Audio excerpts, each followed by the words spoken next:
Crunchy progressions.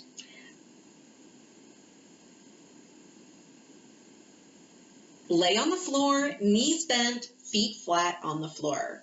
Your eyes and chin should remain facing the ceiling, but it is okay every once in a while to gaze down and observe what the abs are doing, just to make sure everything is safe.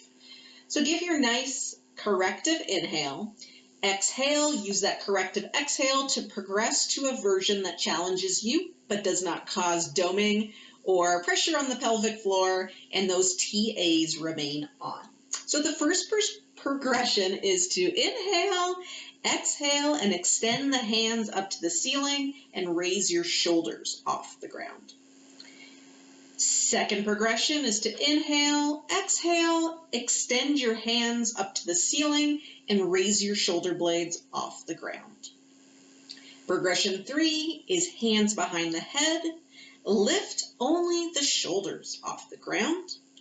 Progression 4, inhale, exhale, hands behind the head, lift the shoulder blades off the ground. Progression 5, inhale, exhale, the shoulder blades are lifted off the ground, and you are completing tiny pulses. Progression 6, inhale, exhale, complete a basic crunch with the hands behind the head. Inhale, exhale, complete a basic crunch with a rotation.